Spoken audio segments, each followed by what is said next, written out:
If you've got a Lancer and you want it lowered with a Tein Street Basic kit for 2 inches a drop, stick around for the video. We'll show you how to do it. Alright, so this YouTube video is going to be how to install Tein Street Basis coilovers on a Lancer. This is a 2014.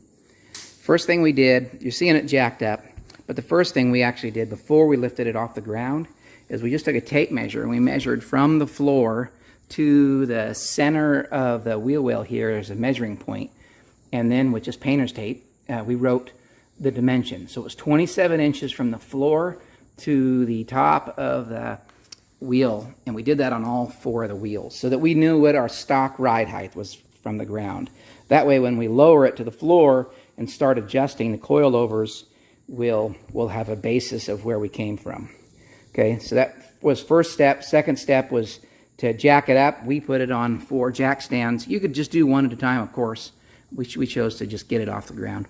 And the next step, after we got it lowered up, raised up, of course, was just pull the wheels off. Okay, so working on the rear axle, this is the rear driver's side. I'm behind the car looking forward. And you can see the bolts that are holding on the lower link. So that bolt is for the shock. It's a 17 millimeter. You need to take that off.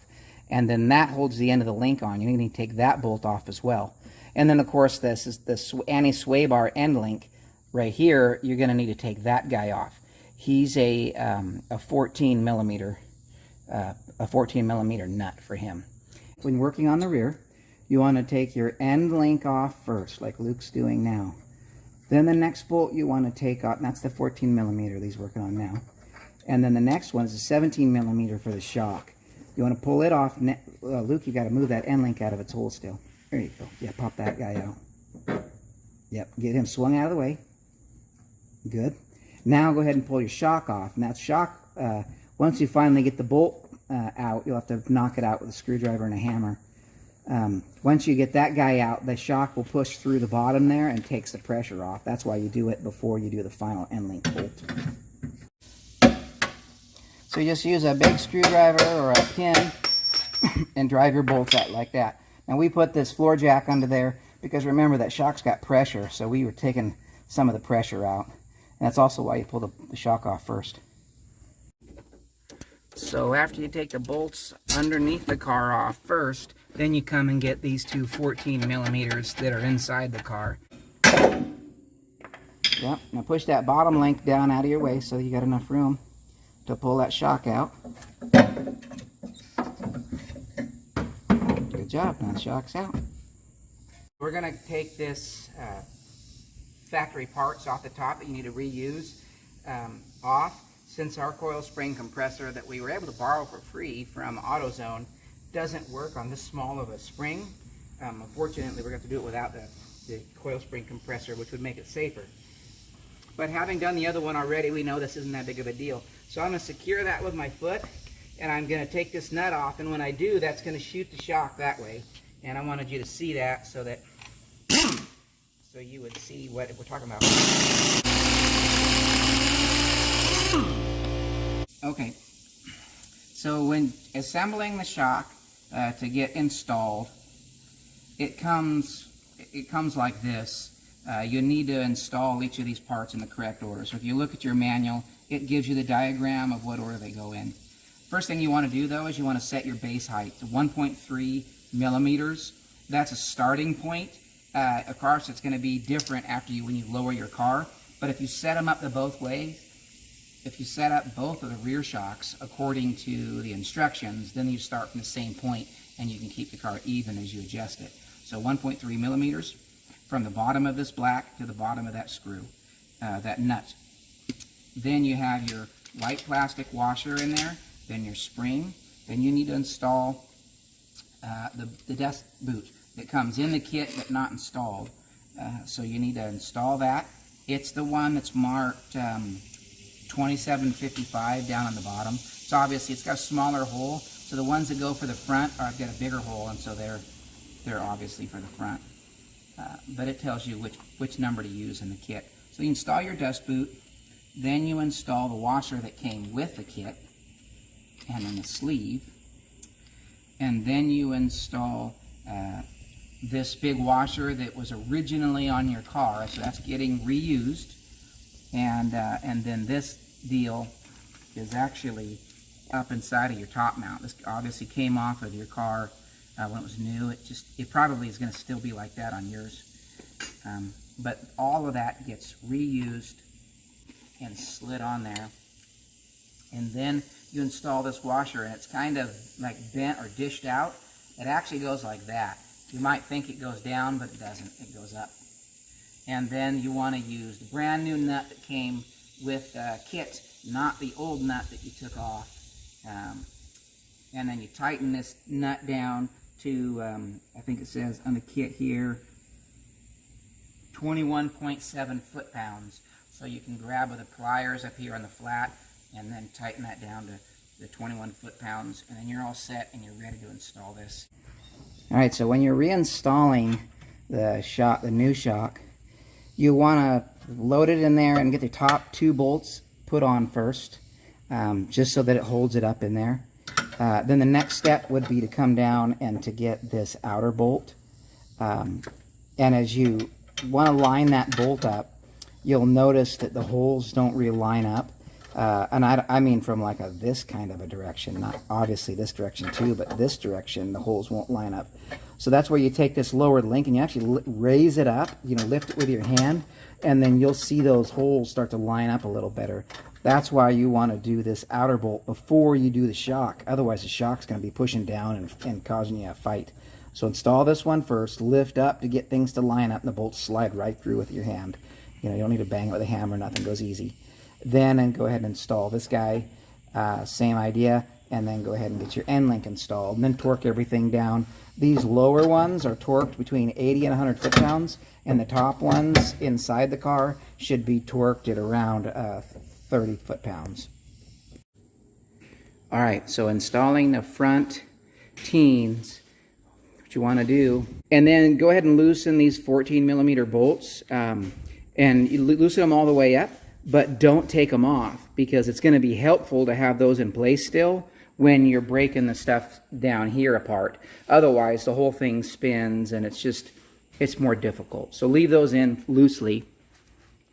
And then you need to take off your sway bar link. That's a 14mm bolt. So just take it off. I put the nut back on there for safekeeping and rotate that out of the way. And then this, I believe, is a 12mm bolt.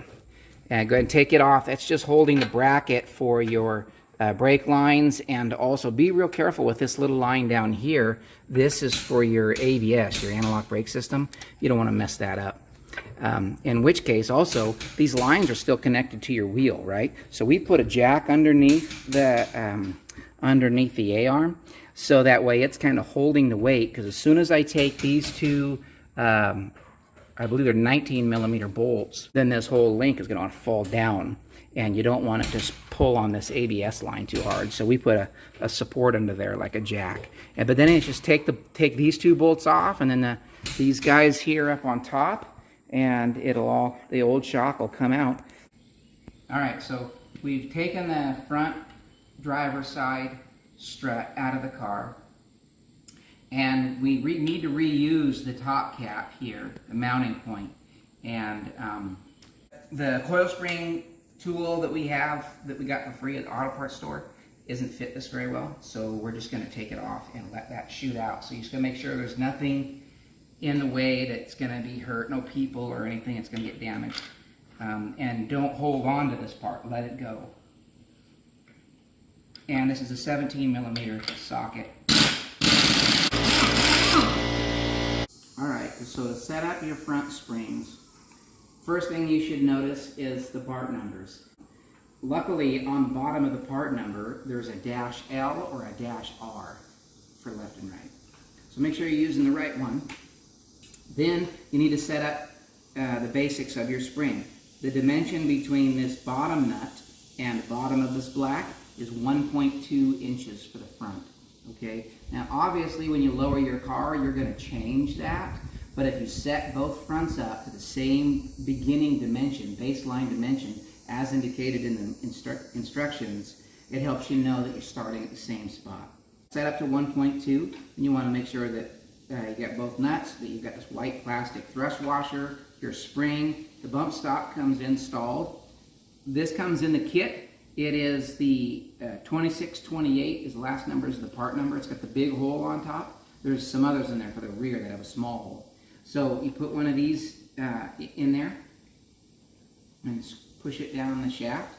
And then there's an instructions in the book that shows you which order all these parts go together, which is what we're looking at. Of course, we got spring on here, and then these top plates will come with the kit. You need to use those. And they get, this inner ring locks them into the spring. So even though the hole is big here, it locks into the spring. And then you need to reuse these parts that came off your car. Now there's this white or this gray plastic bushing or bearing it's called.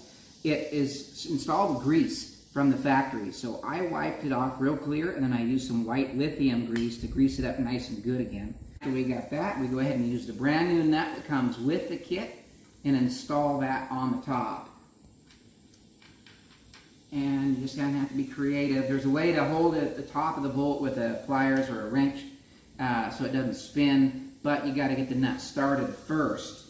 And so you can try getting it past with an impact wrench at first, being careful that when you torque this nut finally, it needs to get torqued to a 44.3 foot-pounds.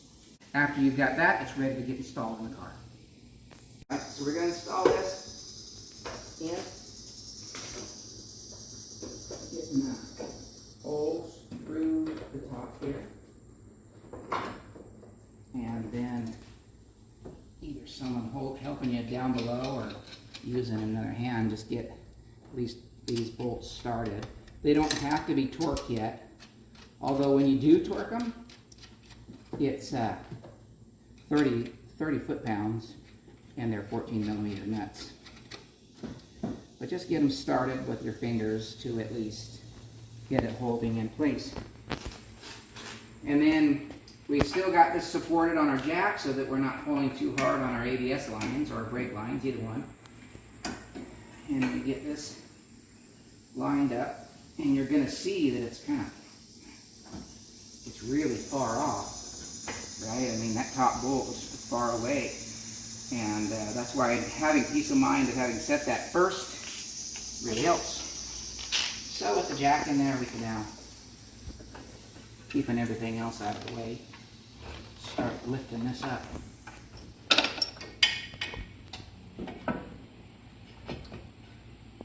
Lined up.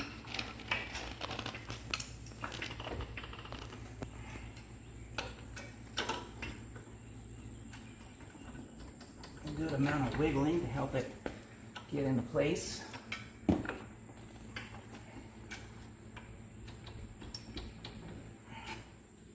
And then we'll find our bolts.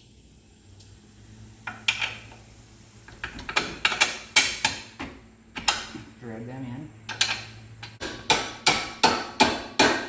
Little hammer for some persuasion.